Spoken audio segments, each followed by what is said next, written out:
اعوذ باللہ من الشیطان الرجیم، بسم اللہ الرحمن الرحیم۔ پیارے بچوں، ہم اس ویڈیو کے اندر آٹھویں جماعت کے تاریخ کا پہلا سبق دیکھنے جا رہے ہیں۔ تاریخ کسے کہتے ہیں؟ یعنی کہ زمانے ماضی میں جو مختلف واقعات ہوتے ہیں اسے ترتیب وار جسے ہم لکھتے ہیں، کتابوں میں لکھا ہوا ہے، جس کو ہم پڑھتے ہیں۔ تاریخی معلومات کو ہم جو زمانے ماضی میں ہو گزرے واقعات ہیں ان کی سلسلے وار معلومات جو ہم حاصل کرتے ہیں اسے ہم تاریخ کہتے ہیں، کہ جیسا کہ زمانے قدیم میں کیا کیا واقعات ہوئے۔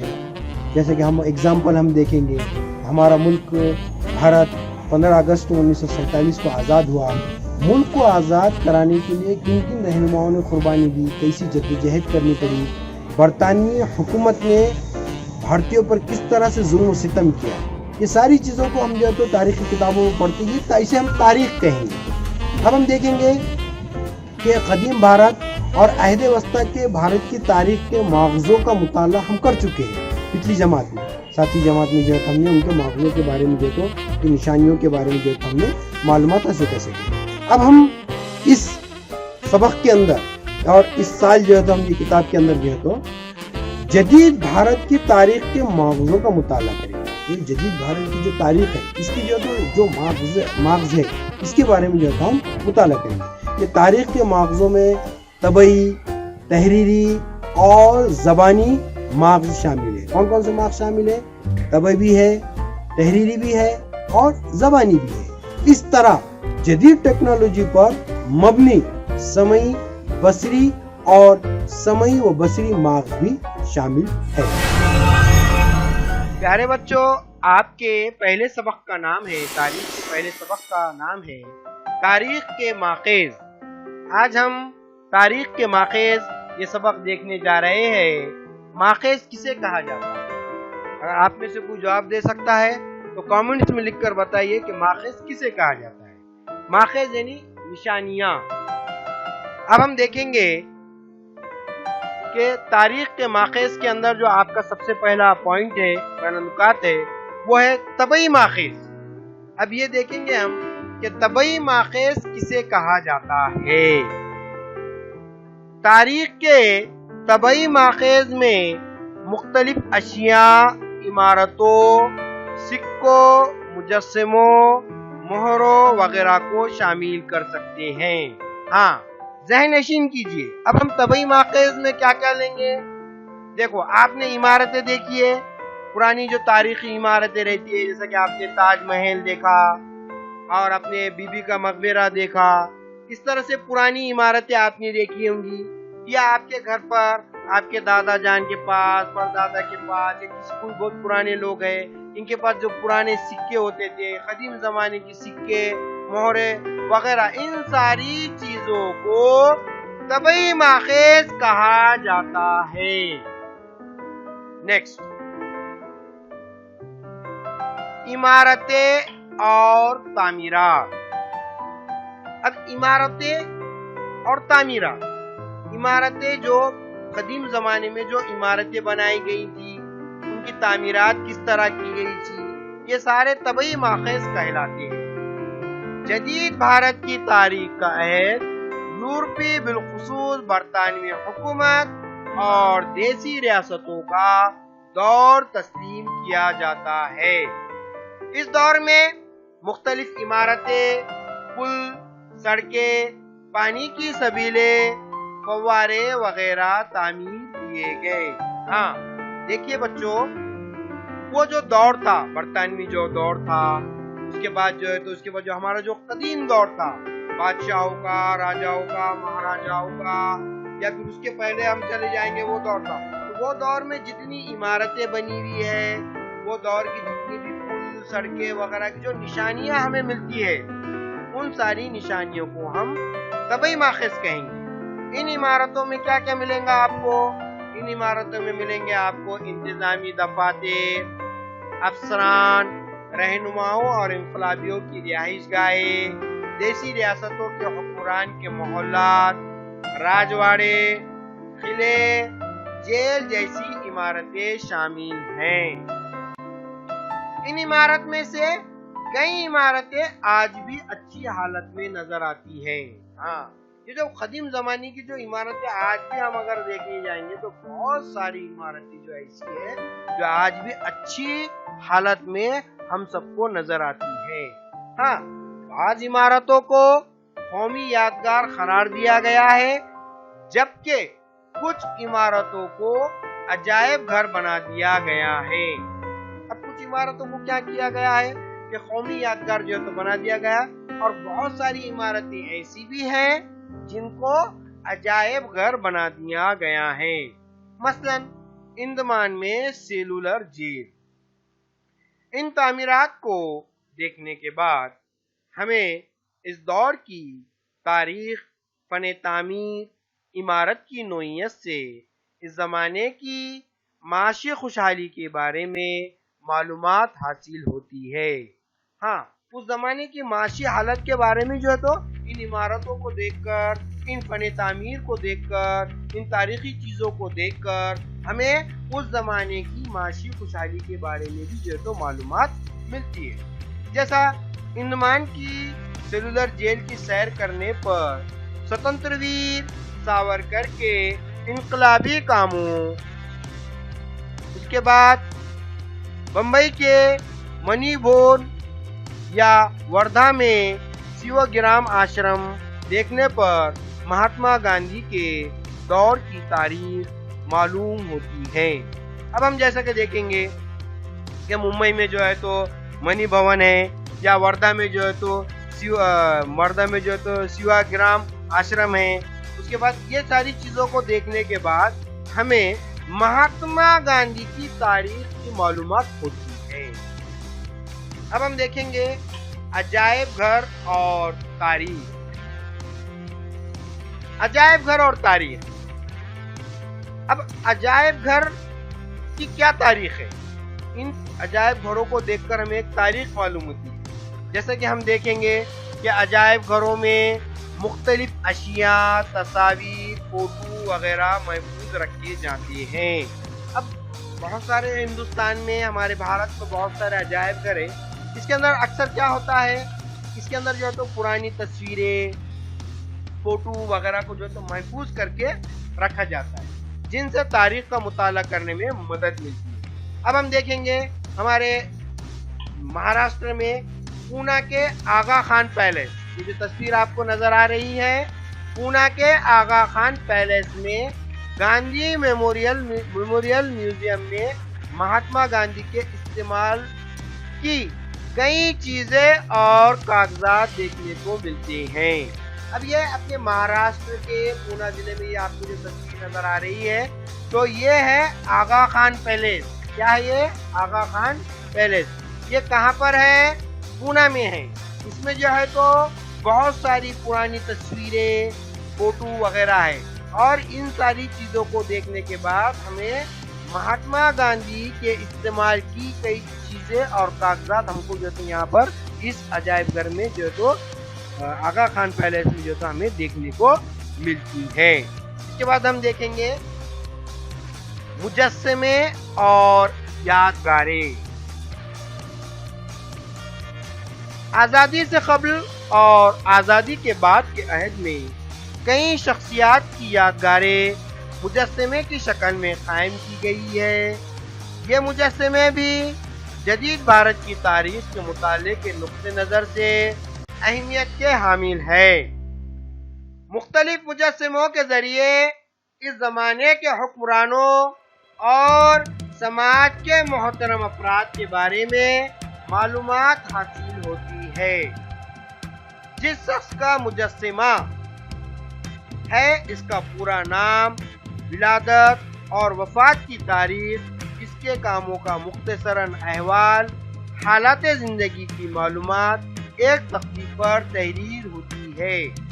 اب ہم جیسا کہ دیکھیں گے کہ مختلف مجسمے جو ہوتے ہیں، جو یادگار مجسمے بنائے ہوئے ہوتے ہیں، اس کے اوپر جو ہے تو جس کا مجسمہ ہے، جس کی تصویر ہے، جس کا جو چیز ہے، اس کے اوپر اس کا پورا نام، ان کی وفات کب ہوئی، ان کی جو ہے تو پیدائش کب ہوئی، اور ان کا مختصر تعارف، یہ ساری چیزیں اس کے اوپر جو ہے تو لکھی ہوئی ہوتی ہے. ایک سائڈ میں جو ہے تو ایک کالم ہوتا ہے، اس میں لکھی ہوئی ہوتی ہے.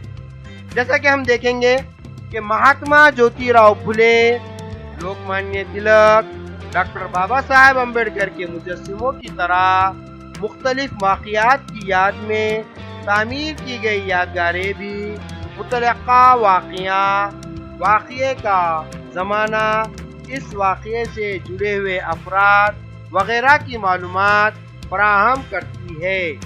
مثلاً مختلف مقامات پر شہیدوں کی یادگاریں۔ اب ہم دیکھیں گے کہ بہت سارے مختلف مقامات پر جو لوگ شہید ہوئے ہیں، ہمارے ملک بھارت کو آزادی دلانے کے لیے بھی بہت سارے رہنماؤں نے جو ہے اپنی قربانی دی، شہید ہوئے، ان کی بھی بہت سارے مجسمے بنے ہوئے ہیں۔ وہ تاریخی عمارتوں میں رکھے ہوئے ہیں، عجائب گھروں میں رکھے ہوئے ہیں، اس کے بعد میں ان کا جو ہے تو مختصر تعارف بھی لکھا ہوا ہوتا ہے۔ یہ ساری جو ہے تو چیزوں سے ہمیں جو ہے تو تاریخ کے بارے میں معلومات ملتی ہے۔ اب ہم دیکھیں گے تحریری ماخذ۔ تحریری ماخذ کسے کہا جاتا ہے؟ تحریر کسے کہتے ہیں بچوں بتائیے؟ ہاں، ہم جو لکھتے ہیں، ہم جو تحریر کرتے ہیں، ہم جو اردو آپ کی کاپیوں میں یا آپ جو اردو کا لکھتے ہیں، انگلش میں لکھتے ہیں، مراٹھی میں لکھتے ہیں، یہ آپ کی تحریر کردہ کاپیاں ہیں، آپ نے خود جو تو اس میں لکھا ہے۔ اسی طرح تحریری ماخذ یہ بھی جو ہے تو تاریخ کی نشانیاں جو ہے تو ہم اس میں دیکھیں گے کہ تحریری ماخذ کس طرح سے ہوتی ہے۔ دیکھیے کہ جدید بھارت کی تاریخ کی تحریری ماخذ میں درج ذیل وسائل شامل ہے۔ اب قدیم زمانے میں بھی جو ہے تو تحریر کا کام ہوتا تھا، وہ زمانے کے لوگ بھی لکھا کرتے تھے، مگر آج کی جو سہولتیں ہیں، آج جو آپ کو جتنی جو ہے تو نئی پین جو ہے تو آپ کو ایسے مل رہے ہیں، آپ کے پاس جو ہے تو مختلف قسم کے اقسام کی اچھی کوالٹی کی کاپیاں ہیں۔ وہ زمانے میں ترقی کے حساب سے، وہ زمانے کے حساب سے کس طرح سے لکھا جاتا تھا، کس پہ لکھا جاتا تھا، ورق کا کون سی چیز کا استعمال کیا جاتا تھا، اس پر جو لکھا ہوا وہ ہمیں جو ہے تو تحریری ماخذ اسے جو ہے ہم کہہ سکتے ہیں۔ دیکھیں گے ہم کیا کریں گے۔ اب تحریری ماخذ میں کیا کیا آئیں گا؟ خط و کتابات آئیں گے، غیر ملکی افراد کے اندراجات آئیں گے۔ کب کے؟ وہ زمانے کے قدیم زمانے کے اخبارات، اس کے بعد سوانح عمریاں، رسائل، کارخانوں کے ریکارڈ، آپ بیتی، کتابیں، یہ ساری چیزوں کو، یہ جو ساری چیزیں قدیم زمانے کی جو موجود ہے، ان کو ہم تحریری ماخذ کہتے ہیں۔ کیا کیا آیا تحریری ماخذ میں؟ خط و کتابات، غیر ملکی افراد کے اندراجات، اخبارات، سوانح عمریاں، رسائل، کارخانوں کے ریکارڈ، آپ بیتی، کتابیں۔ اس طرح سے ہم نے تحریری ماخذ کہیں گے۔ اب ہم اس کے بعد دیکھیں گے اخبارات و رسائل۔ کیا دیکھیں گے ہم؟ اخبارات و رسائل۔ اخبارات سے عصری واقعات سے متعلق معلومات حاصل ہوتی ہے، اسی کے ساتھ واقعے کو جامع تجزیہ، محترم شخصیات کی موافق و مخالف رائے اداریاں شائع ہوتے ہیں۔ ہمیں ان کے ذریعے اس زمانے کی سیاسی، سماجی، معاشی اور تہذیبی تبدیلیوں کی معلومات حاصل ہوتی ہے۔ جیسا کہ ہم دیکھیں گے کہ صبح صبح ہمارے گھر پر جو ہے تو اخبار والا آتا ہے، آپ مختلف قسم کے اخبارات دیکھتے ہوں گے، مراٹھی کا اخبار دیکھتے ہوں گے، اردو کا اخبار دیکھتے ہوں گے، انگلش کا اخبار دیکھتے ہوں گے۔ ان اخبارات میں آپ کو معلومات ہوتی ہے کہ دنیا میں کیا چل رہا ہے، آپ کے شہر میں کیا ہوا ہے، کچھ انسیڈنٹ، کچھ واقعات، کچھ اچھی نیوز، اس طرح سے جو ہے تو مختلف اخبارات میں جو ہے تو آپ کے نیوز ہوتی ہے، خبر ہوتی ہے۔ اسی طرح قدیم زمانے کے جو اخبارات و رسائل ہیں، وہ ہمیں تحریری ماخذ کے طور پر ہم انہیں استعمال کر سکتے ہیں۔ اس اخبارات کو پڑھ کر ہمیں اس زمانے کی کیفیت کا علم ہوتا ہے، اس زمانے کی حالات کا علم ہوتا ہے۔ آزادی سے قبل کے دور میں گیان پرکاش، کیسری، دین بندھو، امرت بازار، پتریکا جیسے اخبارات عوامی بیداری کے اہم ذرائع تھے۔ اب یہ آزادی کے وقت میں بہت سارے اخبارات جو ہے تو نکلتے تھے، کیسری وغیرہ مختلف اخبارات ہیں، یہ اخبارات جو ہے تو اس زمانے میں جو ہے تو شائع ہوتی تھی۔ ان اخبارات کے ذریعے ہم برطانوی حکومت کی بھارت سے متعلق پالیسیوں اور ان کے بھارت پر ہونے والے اثرات کا مطالعہ کر سکتے ہیں۔ ہاں، اگر ہم اس زمانے کے اخبارات کا مطالعہ کریں گے تو ہمیں وہ زمانے کے حالات کا علم ہوگا کہ کس طرح بھارت کے ہمارے رہنماؤں نے برطانوی حکومت پر کس طرح دباؤ ڈالا تھا، برطانوی حکومت بھارتیوں پر کس طرح سے ظلم و ستم کرتی تھی۔ ان سارے حالات کا علم ہمیں کب ہوگا؟ تب ہم ان اخبارات کا مطالعہ کریں گے، تب جا کے ہمیں وہ حالات کے بارے میں، وقت کے حالات کے بارے کا ہمیں جو ہے تو معلومات حاصل ہوگی۔ اس کے اخبارات، قدیم زمانے کے اخبارات بہت ہی اہمیت کے حامل ہیں۔ تحریری ماخذ میں ہم اخبارات و رسائل دیکھ رہے ہیں۔ اب ہم دیکھیں گے اسی کے اندر ہے اخبارات و رسائل میں ہی ہم دیکھیں گے کہ برطانوی دور میں اخبارات صرف سیاسی نہیں بلکہ سماجی بیداری کے وسیلے کے طور پر بھی کام کر رہے تھے۔ اگر ہم وہ اخبارات کا مطالعہ کریں گے تو ہمیں یہ بات کا علم ہوگا کہ سماجی بیداری بھی اخبارات کے ذریعے ہی ہو رہی ہے، کیونکہ ہمارے ملک میں، ہمارے بھارت میں سماجی بگاڑ بہت بڑے پیمانے پر پھیلا ہوا تھا۔ ان اخبارات نے ان سماجی بیداری کو پیدا کرنے کے لیے ایک اہم رول ادا کیا۔ وشنو شاستری چپلون کر کے ماہانہ میں، اس کے بعد لوکت وادی گوپال ہری دیشمکھ نے پربھاکر نامی ہفت روزے میں لکھے گئے 100 خطوط کے ذریعے مختلف سماجی اور تہذیبی موضوعات پر اظہار خیال کیا ہے۔ اس طرح سے اخبارات اور وہ رسائل تحریری ماخذ میں شمار کیے جاتے ہیں۔ قدیم زمانوں کے اخبارات سے ہمیں اس زمانے کے حالات کا علم ہوتا ہے۔ اب آئیے ہم دیکھتے ہیں ڈاکٹر بابا صاحب امبیڈکر اور اخبارات۔ ڈاکٹر بابا صاحب امبیڈکر اور اخبارات کا کیا تعلق رہا ہے، اس نکات کے اندر کس قسم کی معلومات مل رہی ہے، ہم وہ دیکھیں گے۔ ڈاکٹر بابا صاحب امبیڈکر نے جنوری 1920 میں موک نائک نامی 15 روزہ شروع کیا، لیکن انہیں اعلیٰ تعلیم کے لیے برطانیہ کے لیے جانا پڑا، جس کی وجہ سے وہ اس اخبار کو اپنے ساتھیوں کے سپرد کر گئے۔ انہوں نے ایک اخبار شروع کیا تھا موک نائک، مگر اخبار کو انہوں نے چند دن چلایا، دور تک کہ انہوں نے اخبار کو جاری رکھا، مگر ان کو جو ہے تو تعلیم حاصل کرنے کے لیے برطانیہ جانا تھا، اس لیے انہوں نے ان کے ساتھیوں کو جو ہے تو اخبار کی ذمہ داری سونپی، سپرد کی، اور خود برطانیہ اعلیٰ تعلیم حاصل کرنے کے لیے چلے گئے۔ ڈاکٹر بابا صاحب امبیڈکر نے اپریل 1927 میں بہشکرت بھارت نامی اخبار شروع کیا۔ انہوں نے عام لوگوں کو بیدار کرنے اور منظم کرنے کے لیے اس اخبار میں مضامین لکھے۔ اس کے علاوہ انہوں نے جنتا اور پربدھ بھارت نامی مزید 2 اخبار جاری کیے۔ اس کے علاوہ انہوں نے اور 2 اخبار جاری کیے تھے۔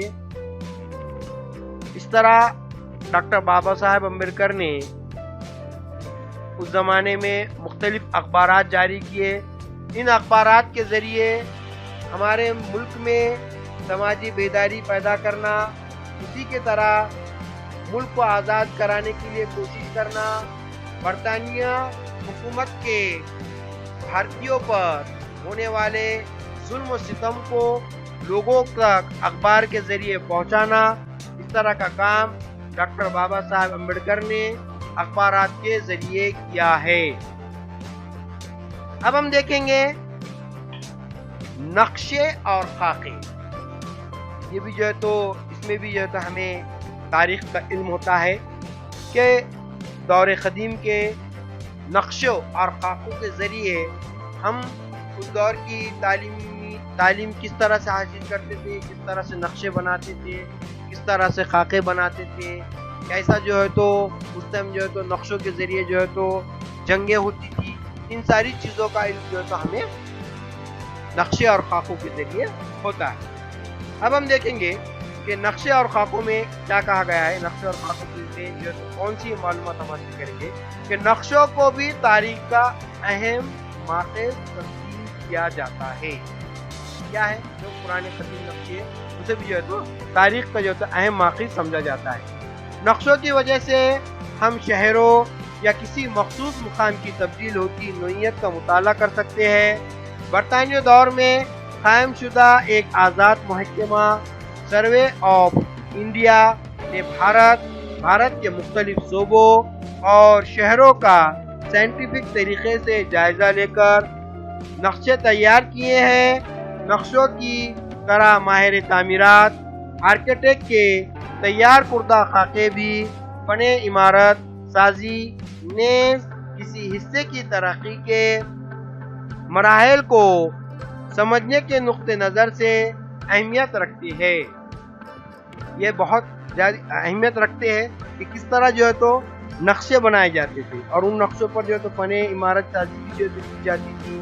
وہ زمانے میں آرکیٹیکٹ جو ہے تو جو انجینئر وغیرہ جو ہوتے تھے وہ کس طرح سے جو ہے تو نقشوں کو بناتے تھے اس کا علم ہمیں ہوتا ہے. مثلا اگر ہم دیکھیں گے کہ ممبئی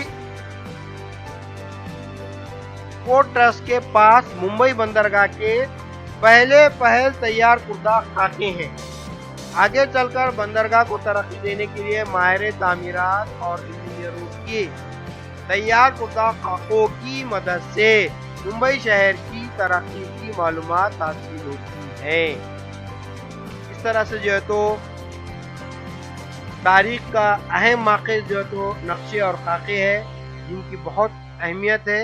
اس کے ذریعے جو ہے تو ہمیں زمانے قدیم کے تعمیرات کا علم ہوتا ہے.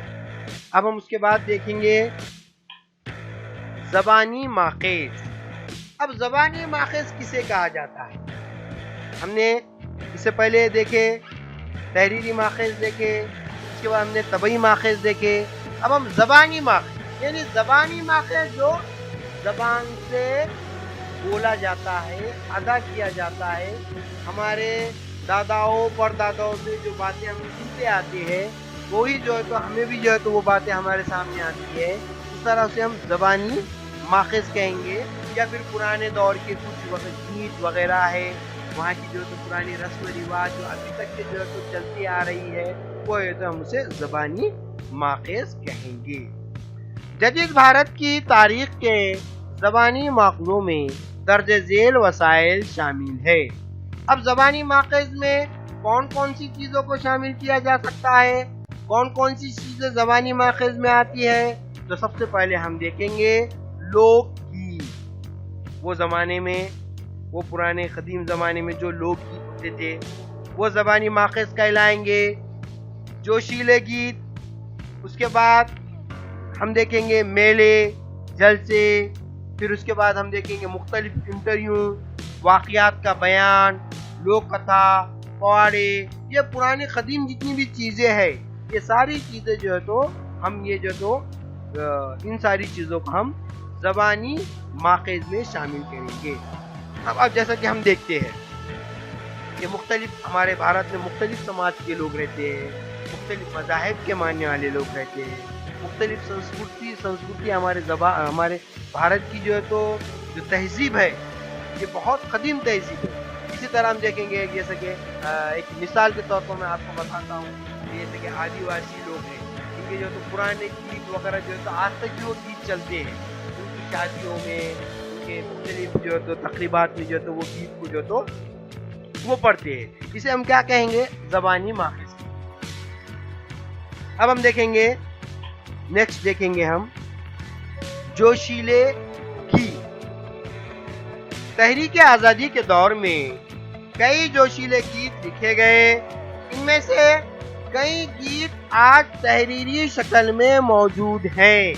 ہاں دیکھو بچوں کہ جب ملک کو آزادی کا ایک دور تھا وہ زمانے میں مختلف شاعروں نے مختلف جو ہے تو جانکاروں نے، پڑھے لکھے لوگوں نے اور جو تو مختلف شاعری کے ذریعے، مختلف گیت کے ذریعے بھارتی عوام میں آزادی کے جذبے کو پیدا کرنے کی کوشش کی۔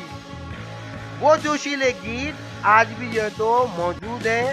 ان جوشیلے گیتوں کے ذریعے ہمیں اس بات کا علم ہوتا ہے کہ وہ زمانے کے شاعروں نے کس طرح سے گیت شاعری لکھ کر جو ہے تو بھارتیوں میں جو ہے تو آزادی کے جذبے کو پیدا کیا اور بھارت میں رائج مختلف غلط رسم و رواج کو دور کرنے کی کوشش کی۔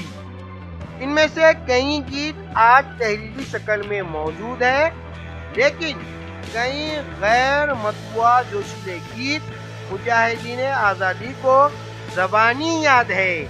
ان جوشیلے گیتوں سے آزادی سے قبل کے حالات اور آزادی کی تحریک کے پشت تقریب کی معلومات حاصل ہوتی ہے۔ اس طرح سے جو ہے تو جوشیلے گیت زبانی ماخذ کی اہم مثال ہے، جس کے ذریعے ہم جو تو اس دور کا جو تھا ہمیں ان چیزوں کے ذریعے علم ہوتا ہے۔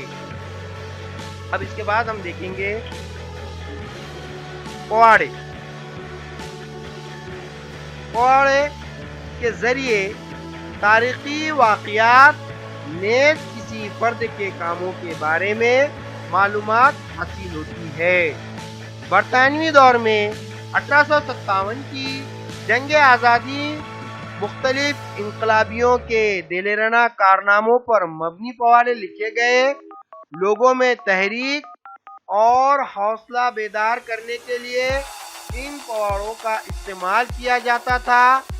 جنگ آزادی کی طرح ستیہ شودھک سماج نے پواڑوں کے ذریعے پچھڑے طبقے میں بیداری پیدا کرنے، متحدہ مہاراشٹر کی جدوجہد جیسے واقعات پر مبنی پواڑے لکھے ہیں۔ اب ان پواڑوں کی وجہ سے جو ہمیں وہ قدیم زمانے میں جب ہمارے ملک پر برطانوی حکومت کا قبضہ تھا تو وہ برطانوی حکومت جو انگریز لوگ تھے ہمارے بھارتیوں پر، ہمارے بھارت کے لوگوں پر ظلم و ستم کرتے تھے، تو وہ لوگوں کو جو ہے تو ان میں آزادی کا جذبہ پیدا کرنے کے لیے ان میں جو ہے تو اتحاد، اتفاق، محبت، ہندو مسلم اتحاد پیدا کرنے کے لیے اور سماج میں موجود غلط رسم و رواج کو دور کرنے کے لیے، یہ مختلف جو ہے تو جوش و جذبے کو پیدا کرنے کے لیے پواڑے لکھے جاتے تھے اور ان کو پڑھا جاتا تھا، اور جن لوگوں نے ملک کو آزاد کرانے کے لیے قربانیاں دی ان کے واقعات کو بھی جو ہے تو یہ پواڑوں میں جو ہے تو پیش کیا جاتا تھا، جس کی وجہ سے جو ہے ہمیں اس دور کا علم ہوتا تھا اور وہ دور اس دور کے حالات کا علم ہمیں ان پواڑوں کے ذریعے ہوتا ہے۔ اور یہ پواڑے وہ ٹائم پہ جو ہے تو اس وقت پہ جو ہے تو بہت کارآمد ثابت ہوتے تھے۔ اسی طرح متحدہ مہاراشٹر کی جدوجہد میں بھی ان پواڑوں کا جو ہے تو بہت اہم رول رہا ہے اور اس دور میں بھی جو ہے تو پواڑے لکھے گئے ہیں۔ اب ہم دیکھیں گے سمئی بصری اور سمئی و بصری ماخذ۔ اب سمئی کسے کہتے ہیں، بصری کسے کہتے ہیں؟ سننے والے سے جو تو سنا گیا، دیکھا گیا، بصری دیکھا گیا، جس کو ہم نے دیکھتے ہیں یا سنتے ہیں، ان ساری چیزوں کو ہم ماخذ کہیں گے، سمئی و بصری ماخذ۔ جدید عہد میں ٹیکنالوجی کی ترقی کی وجہ سے فوٹوگرافی، آواز کی ریکارڈنگ، فلم وغیرہ فنون کا ارتقاء ہوا۔ اس سے تیار ہونے والے فوٹو، ریکارڈ، فلم کا استعمال تاریخ کے ماخذ کے طور پر کیا جاتا ہے۔ اب جیسا کہ میں ایک ایگزامپل دے کے بتا رہا ہوں، جیسا کہ ابھی آن لائن جو ہے تو ایجوکیشن جو ہے تو ہمارا جاری ہے، یا پھر میں یہ جو ایک ویڈیو میں آپ کو جو ہے تو تاریخ کا پہلا سبق، تاریخ کے ماخذ پر جو ویڈیو بنا رہا ہوں، اس سے میری ریکارڈنگ شامل ہے، اس سے میں نے مختلف پکچرز وغیرہ کو، سلائیڈ وغیرہ کو استعمال کیا ہوں۔ یا اس دور کے جو ہے تو آپ نے اس دور کا ہم اسے کیا کہیں گے، اس دور کا یہ تو یہ ماخذ